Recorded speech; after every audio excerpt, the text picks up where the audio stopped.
There were so many times in my career that I doubted myself strictly on the fact that I was a girl. And I had to just stop myself and be like, Amber, gender has nothing to do with this. Like, just prepare the best you can, work as hard as you can, do your job, execute, and just go all in on this and see what you can accomplish.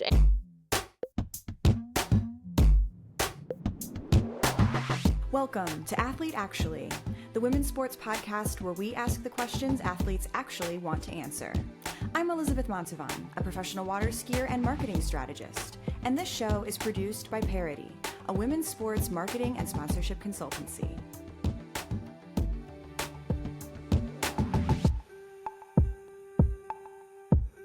Welcome to today's episode of Athlete Actually.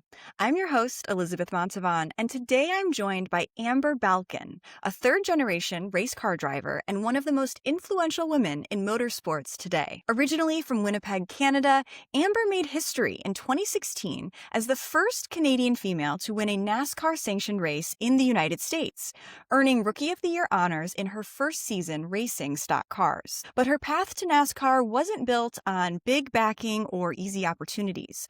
Often called the underdog of the sport, she's built her career through grit, business savvy, and the relentless pursuit of her dream. Now competing at the professional level and leading her own racing organization, Amber has become known not just for what she does on the track, but for how she's built a career in one of the most demanding and competitive sports in the world. This season of Athlete Actually is presented by DNA Vibe.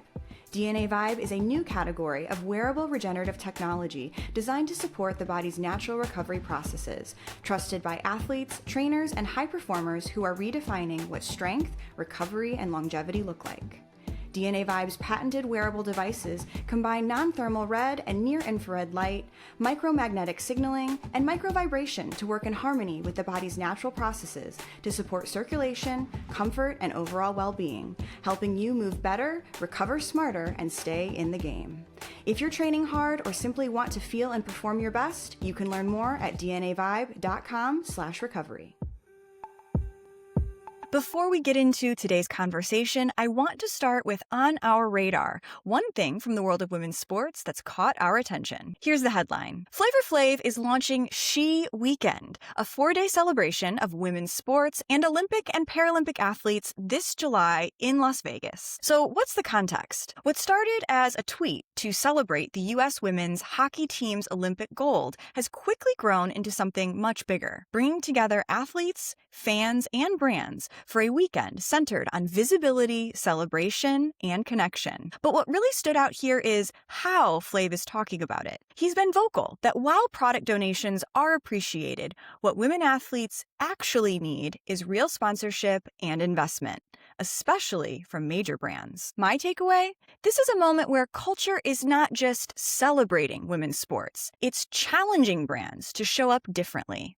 And it reinforces something that we talk about all the time. Support is great, but investment is what actually moves the game forward. So that is what's on our radar, and this is Amber Balcaen. Amber, thank you so much for joining us. I'm so happy to have you here today. How are you doing? What have you been up to? Good. I'm so excited to be on your podcast today. I love Parity. I love everything that you guys do for women in sports. A lot of people talk about doing things for women in sports, but you guys actually put your voice behind it and do it. So I love that about you guys. Thank you so much. I appreciate that. That's what drew me to Parity as well. Of course, we talk about the thing, but we really try to do the thing. Now, I'm a huge fan of you and your sport. I get to go fast in my sport, nowhere near as fast as you get to go, so I'm a little bit jealous. I cannot wait to hear your story. So if you would do me the honor, what is your story that you've never been asked about? The story that I've never been asked about is what it actually takes to be in NASCAR.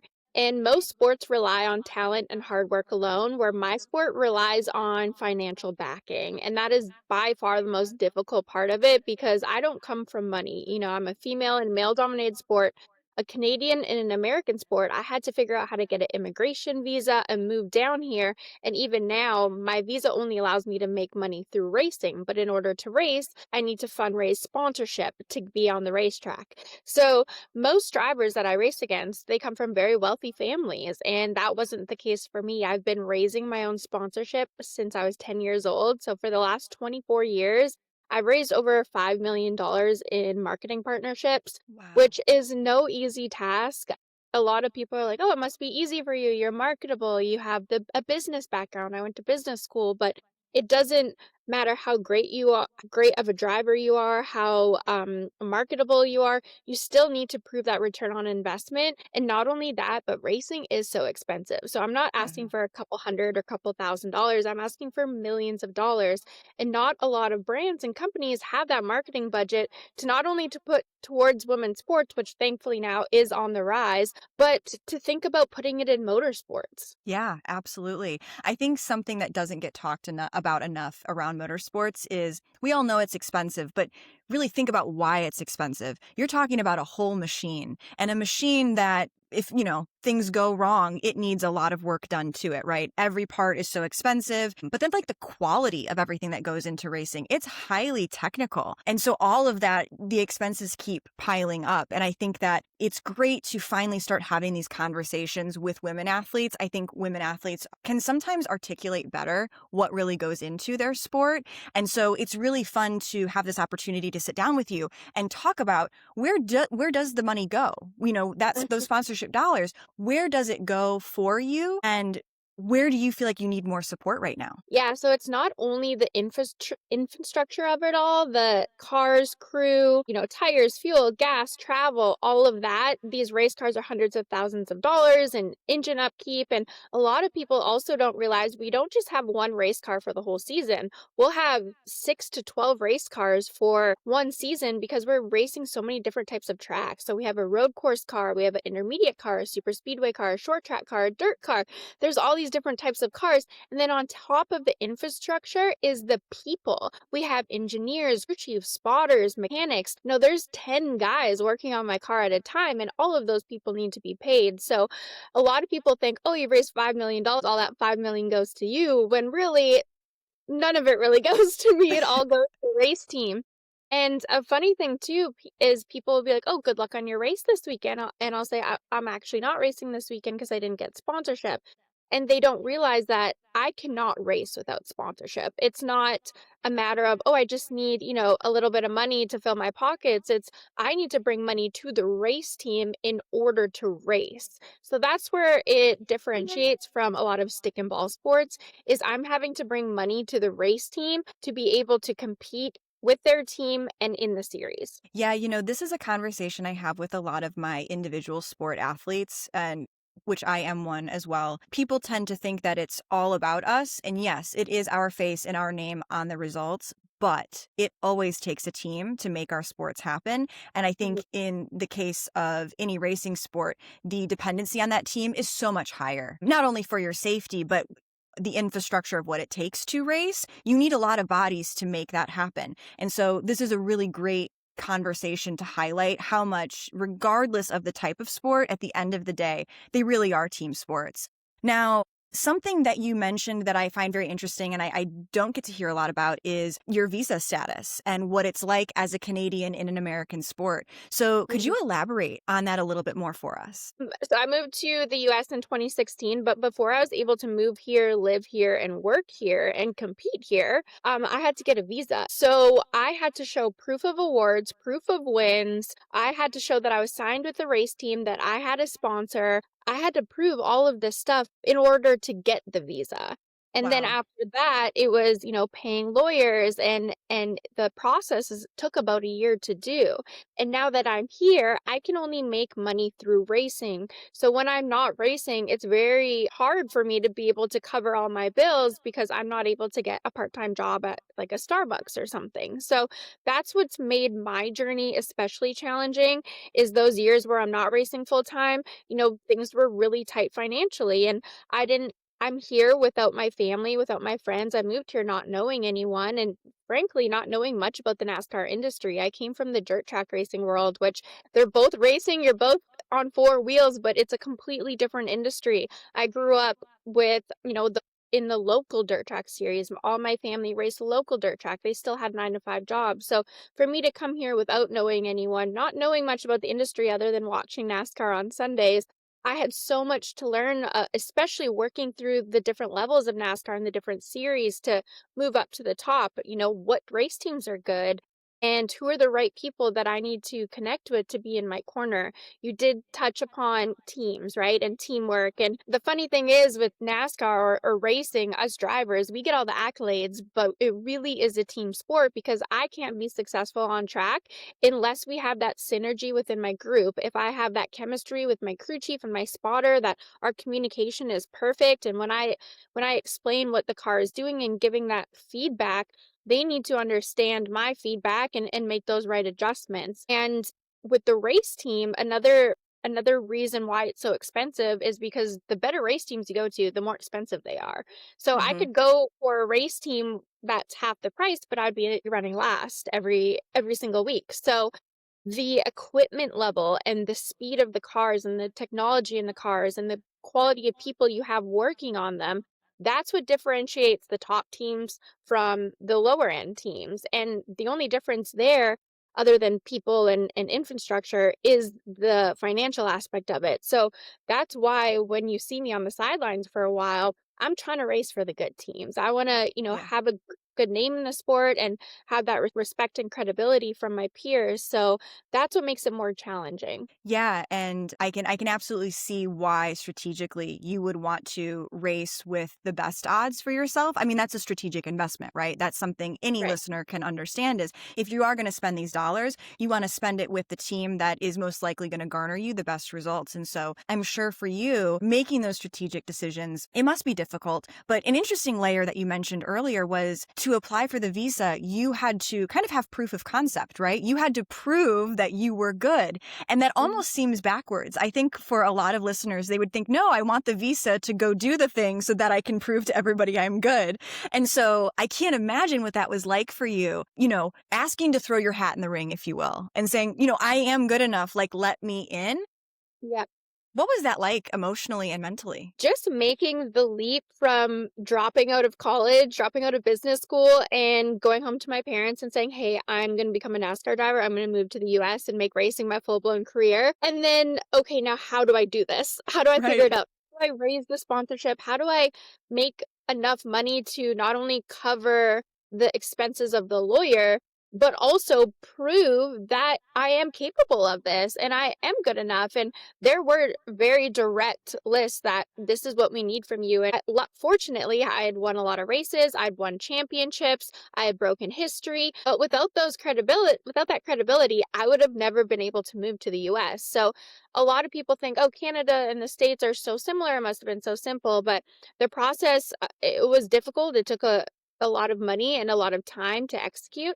And even now, I've been here for almost 10 years. I'm in the process of getting my green card so that I can make money other ways and also I have a home here now and I really have planted my roots here. I absolutely love living here. I'm so grateful to live in the beautiful state of North Carolina, and but it's a very stressful process. And the thing with government's always changing rules and regulations, and there's different stipulations every year. So right now is probably the most challenging part, and the proof that they need is getting more discerning. So Yeah. I made sure I hired a really good lawyer and just gave all the information I could, but it also adds a lot more pressure to my results on the racetrack, knowing like, hey, not only do I want to do good for myself, for my sponsors, for my team, but I also need to do good so that I can stay here in the US. Yeah, and I really admire your conviction to invest so much in yourself to take the leap and move to the US and put down roots and to leave home. I mean,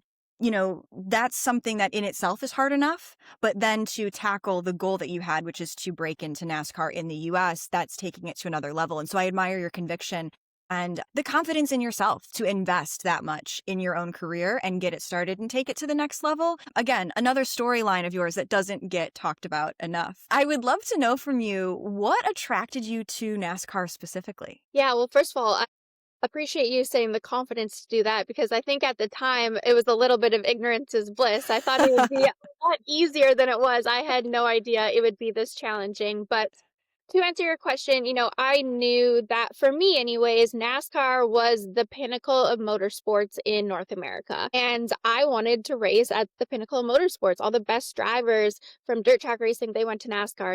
The Tony Stewart, Kyle Larson, like they all came from dirt track racing, and watching on Sundays, especially seeing Danica Patrick, that really made me think like, you know what, maybe I can do this. Maybe there is a Hmm. place for me there. And around that time, right before I moved to the US, I got a call from NASCAR's diversity program. Unfortunately, they don't have one anymore, but at that time they did. And that's really what opened my mind to, hey, maybe this could be possible for me. Maybe I could make this a career. And so if I didn't see Danica on Sundays in NASCAR, if I didn't have the NASCAR diversity program reach out to me, I don't know what my future would have looked like. I knew at that time I wanted to go as far in dirt track racing as I could. I had just started racing 410 sprint cars at that time, got rookie of the year, was doing really well there, but I always knew I wanted to move to the US. I feel like the Southeast was meant for me. I must have lived here in another life or something. And also just again, the competition here, the competitiveness, NASCAR being in my opinion again the pinnacle of motorsports in North America.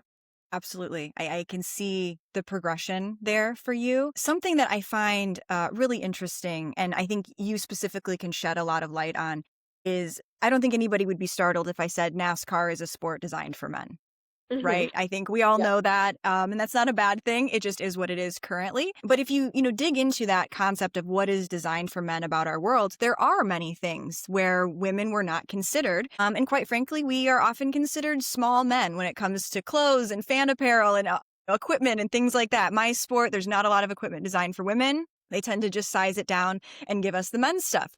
And so I would really love your perspective on the sport that you love, NASCAR. You've made it to the pinnacle. What about it do you think could ever change to be more tailored to women drivers? Feel very grateful that NASCAR is one of the very few sports that men and women can compete at the same level. Hmm. And I think that's really, really cool. So Yeah. I am grateful to get to live to compete in a sport that's the case. And you see more and more women coming up through the sport. The only thing that needs to change, I would say, is financial support of women in the sport. Hmm. You see, again, a lot of sons of very wealthy families getting these opportunities where a lot of the women seem to be raising money on their own and trying to make it work. And I think what it's going to take for the next woman to really break through NASCAR and get to the top is having that consistent funding behind them. And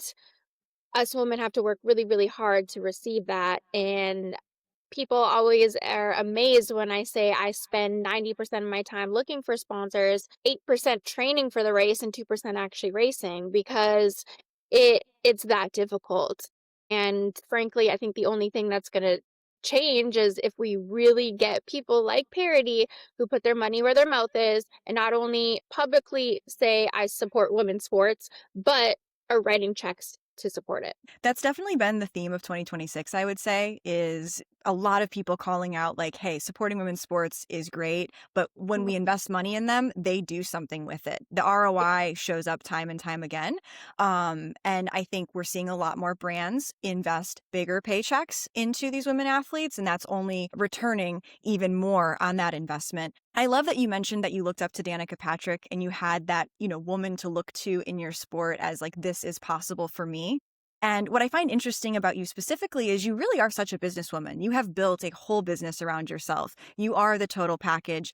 And I know that working with a racing team, there's another level of business acumen there, right? You have to manage operations and be aware there. So, knowing that you are this well-rounded representation of women in motorsport and NASCAR specifically, what takeaways would you want other young women drivers to learn from you about the business of racing? I think the biggest thing, honestly, for any athlete in any sport is to not compare yourselves to others. Everyone gets where they want to go a different way. All the paths aren't going to look the same. And the biggest thing you need to focus on is yourself and how you can get forward through your own efforts and your own confidence and your own character and your own attitude. If you let the opinions of others dictate the decisions you make for yourself, then you're not going to mentally be in a good place. And that comes from the public noise of what people are saying online, but also comparing yourself to other drivers and their journeys and their paths. It's going to be very different. Another piece of advice I would give is to try your best to take the gender aspect out of it and just Hmm. focus on being the best race car driver you can be. Preparing the best you can, being the most disciplined you can, and just putting in that work and finding every opportunity to learn and to get better. Love that. Part one there, I think that the saying comparison is the thief of joy is a little too abstract. I think that the way you spoke about really focusing on your journey is a much more actionable strategy, if you will. And it's true. Sports, regardless of the type of sport, I think for all of us athletes, it really is a marathon, not a sprint. And you have to stay consistent and stay in it for the long run. And if you're looking for, a few hot wins and to move on, you're most likely going to be disappointed. And I love how you spoke on that there. Also, taking the gender out of it, that is a really interesting perspective on sports, especially, with what we do at Parity, we are chasing closing that gender income and opportunity gap. And so for you to take that and just kind of throw it out the window and focus on being the best athlete you can be, I really commend you for taking on that mindset, because I can't imagine that it's easy. I would imagine at times you feel isolated in racing. This episode of Athlete Actually is supported by Sport Certified Powered by iHerb, a collection of supplements rigorously tested for quality, purity, and performance. For athletes, what you put in your body matters. Sport Certified Powered by iHerb products are tested to meet strict standards, giving you confidence that what's on the label is what's in the bottle. From protein and hydration to essential vitamins and recovery support, their lineup is built for active lifestyles. You can explore the full Sport Certified collection at sportcertified.com. And I say that because it's something that I struggled with and I learned. Lots of times when you share things with people, it's because you made that same mistake yourself. And Yeah. there were so many times in my career going through racing that I doubted myself strictly on the fact that I was a girl. And I thought, well, maybe I'd be a little better at this or that, and I had to just stop myself and be like, Amber, gender has nothing to do with this. Like, just prepare the best you can, work as hard as you can, do your job, execute, and just go all in on this and see what you can accomplish. And it's funny because when you work with crew chiefs and spotters and stuff, they'll make little comments, positive comments, being like, "Well, women listen a lot better over the radio, and they actually do what we ask them to do in the car." And things like that. I think one of the biggest challenges of being a woman in racing is initially we're not taken as seriously, especially I'm very feminine presenting, right? And after a weekend that the team spent with me, their whole perspective on me changes and they realize how hard I work at it, how serious I take it, how dedicated and committed I am to the sport. And how I just give it my all and what I've had to do to even get to this place, never mind try to, move forward with it. So the respect still has to be earned, as it does with everyone, every driver, every athlete. Mhm. But I think if you can really be yourself and show people who you are beyond, the helmet, that's where the respect is earned and the trust is built. Yeah, and feedback I've gotten in my sport with people who design our equipment and people who drive the boats and coaches is that they too find that feedback from female skiers is often more actionable for them. And I think it comes down to we have a different type of tactile awareness in sport. And I love when I see a theme transition through different sports, but it's the same theme. That's always so cool to me. Something you mentioned is, there's a lot of pressure for athletes, female athletes, in how they show up physically. And you are very conventionally attractive. Did you ever feel pressure that you had to show up a certain way, or have you been able to really stay true to who you are? Yeah, absolutely. When I first got into the NASCAR world, I was actually told to tone down my feminine side and Interesting. to appear a little more masculine. And I tried, but it didn't feel authentic to who I was. And it's funny because when I'll get on sponsorship calls and they'll be like, "Well, who's your dream sponsor?" I'm like, "Ulta." It's like, well, if I'm not wearing makeup and I want to wear makeup and I want to work with Ulta, then that doesn't fit, right? Right. I think it's extremely important, no matter if you love to wear makeup, you don't love to wear makeup, you want to wear heels, you only want to wear sneakers, if you're masculine, feminine presenting, it does not matter as long as you're authentically yourself, because Hmm. that's going to attract the right people towards you. People can see through BS nowadays, and brands can see through BS. Hmm. And if you want to truly partner with the right people and have the right fan base to be connected to you and the right audience, then you need to be 100% yourself. So now you'll see me post it with dresses and heels and makeup, and I wear fake eyelashes underneath my helmet because that's what makes me feel confident. The NBA players, NFL players, they show up at the field in a suit. They want to look Yep. their best, feel their best, so they can perform at their best. I feel the same way. For me, that means having my hair done and makeup on because I can walk in feeling confident. And when I'm confident and feel my best, I'm going to perform at my best. And to me, it doesn't matter what you need to do to perform at your best. Every little inch of that matters. I really love for you that you feel empowered to show up as your authentic self in your sport. I think that something special about women's sports that I've been noticing is there is so much more acceptance around how you want to show up and present yourself aesthetically. There's a lot of fluidity. We see women athletes who are extremely feminine. We also see women athletes who present in a way that's more masculine, and then everything in between. And I think that that's just the nature of women's sports fans is they'll take you as you are because they want you for whoever that really is. And I think that's something very special that we really have as an advantage over men's sports. If I was to make generalizations, we see a male athlete wear nail polish on the court and everybody loses their mind about it. And that's just so tragic because I think all athletes should really show up as themselves because that's when they're at their absolute best. So I really love to hear that that is where NASCAR seems to be, at least for you. That's so special. Another thing I would really love your perspective on is, are you seeing an uptick in how many women are working behind the scenes in NASCAR, in all the infrastructure, on the teams, in the offices?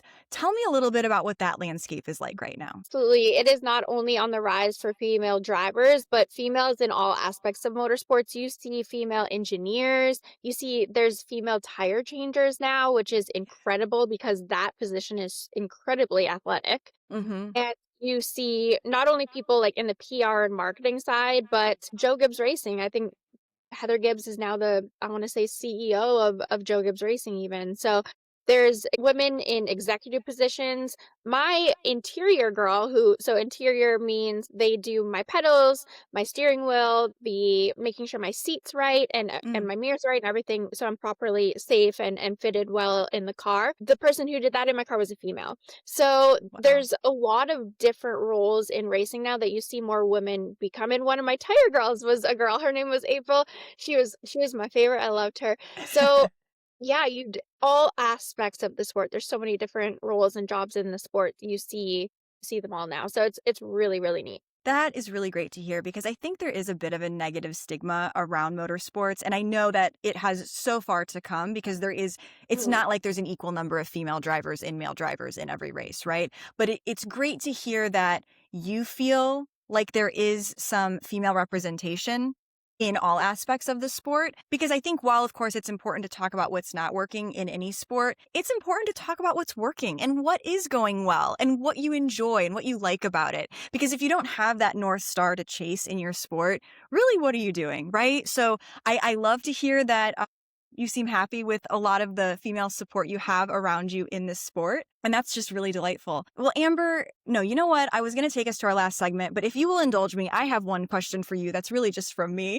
I could talk to you all day. You're awesome. No, I don't really want to get off of this call with you. I love speed. I love extreme sports. That's where my heart is. What's the most dangerous racing situation you've ever been in? Dangerous. Well, the worst crash I ever had was actually in dirt track racing. It was Okay. 2020 during COVID, and finding NASCAR sponsorship at that time was really difficult. So I decided to go back to dirt track racing. Hmm. Well, I was racing what's called a dirt track midget, which they're very small, very lightweight, but super high horsepower. Okay. So and they're also open wheel, so they can touch and flip really, really easily. So I flipped end over end, landed in a fence, and when I woke up, I was in an ambulance. My And when I God. woke up in the ambulance, I couldn't feel my legs or my arms, and I thought I was completely paralyzed. So not only was I thinking, I'm never going to race again, but I was like, am I even going to be able to walk again? Thankfully, the paramedics shot me with adrenaline. The feeling started to come back in my fingers and then my hands, and um, everything ended up being okay. Was in the hospital for 3 days, had collapsed lungs, severe concussion, and that was another point in my career. I've had a lot of them, but another point in my career where I was like, "Do I keep going? Like, is this a sign to stop? Do I keep going?" And obviously, I kept going. So like, I have some, I still have some burn marks and stuff, so I have some Wow. battle scars on me, but that was definitely my most dangerous wreck. But in 24, when I raced a full season of NASCAR's Arca Menard series, I crashed into the wall the 4th race in out of 20 races and broke my foot. So I raced Oh, 3/4 of the season with a broken foot, which was also challenging, but we made it happen. So, yeah, oh my God. it's a very dangerous sport, Mhm. but I love it. I'm so addicted to the feeling of it. I actually read in the book Power of Now by Eckhart Tolle that race car drivers are one of the few people that get to truly experience what it's like to be in the now, because Mhm. we race at almost a subconscious level. Because the cool thing about going really fast is the faster you go, it's almost like it slows time down. Mhm. So we are racing at a subconscious level, and it is such a euphoric, crazy feeling, and I think that's why I'm so addicted to it. You just put so much of what goes on in my mind into words, so I really appreciate that. I'm gonna jot all that down because that sounded much more articulate than what I've been able to say. But you know what? What you mentioned there around should I keep going? I think that that's something that really only extreme sport athletes can relate to. Not the should I keep going because of emotional strain or anything like that, but the like physically, is this worth it? This has been so risky. Do I keep going?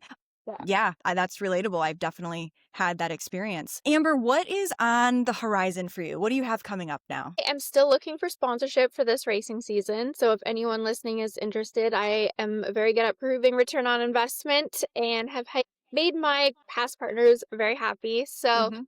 looking for more sponsorship to race, but beyond racing, the one thing that not racing full time this past year has taught me is that I'm good at other things. And I think with athletes in general, it's very easy to get our identity tied up in our sport, and to be able to release that is emotionally difficult. Mhm. And so for me, learning that I am more than just Amber, the race car driver this past year has been one of my personal breakthroughs. And so now I'm expanding into speaking. I really enjoy doing speaking engagements. So always available for that as well. And then more media opportunities and just ways to give back and share what I've learned through my journey of racing, because it has been a one that I've had to overcome a lot of obstacles and adversity, but I've also learned so much throughout it, built so much business acumen and definitely mental toughness as well. So to be able to share my lessons with others to hopefully make their journey a little bit easier, that's really what I'm most passionate about right now. My mission in life is to really make others believe in their full potential and go after what they want in life. So just trying to do that to the best of my ability. You are such a phenomenal example of why sponsoring female athletes means you're getting the total package, right? It's not a logo slap with Amber. You're getting so much. You're getting the story, you're getting the motivation, you're getting the authenticity. And I love that you are discovering and rediscovering new parts of yourself and building your brand even bigger and better, as you should. That's what every female athlete should be doing with themselves, because we so frequently doubt ourselves and we look for the pitfalls. And it's really like, no, there's so much to you. And that's a story you need to start telling. So, in that vein of telling your story, this segment, Amber, it's called The Last Lap, which sounds so funny when I'm speaking to a race car driver. That has a very different meaning to you. But in Parody World, The Last Lap is our sports trivia segment. So, if you, Amber Balcaen, were the answer to a sports trivia question, what would you like that sports trivia question to be? I think I'm most known for being the first Canadian female to win a NASCAR race in the USA. So think it would probably be that one. However, there's a lot more on the list that I want to accomplish, so give me a couple Yes. more years. Okay, so right now that is the official and very cool sports trivia question about Amber, but stay tuned because I think there's more coming, is what you're saying. Hopefully, yes. Yeah, that's a plan. That's what I'm working towards. And I am assuming a lot of women athletes listen to this podcast. And one thing I want to add on to our last note was to try your best as an athlete not to let your identity get tied up in your results, and know that you are so much more than your sport. You are a human having a human living experience, and whether you win or lose, like, your character, who you are as a person, is so much more important. And that's something I've really struggled with. And that's why I want to share this message, is because it's so easy as athletes for your identity to get wrapped up in your results. And if the results aren't there, you feel really crappy. And Mhm. just know that we are so much more than the sport that we play. I could not agree more. And that really is one of the many genesis points for the name athlete, actually, is, what is an athlete? And especially women athletes, our stories so frequently aren't told or swept under the rug. And you just summed it up perfectly. So thank you. Well, Amber, thank you so much for joining us today and peeling back the layers on what it's like to be a pro race car driver. I so appreciate your time, and I am wishing you the very best for this season. Thank you so much. I really enjoyed you having me. And again, just thank you for everything Parody does, how you lift up women and put the money where the mouth is and do everything for us. You don't just talk about it, you really you do it. And it's very much appreciated. Thank you. Thank you. Thanks for listening to Athlete Actually.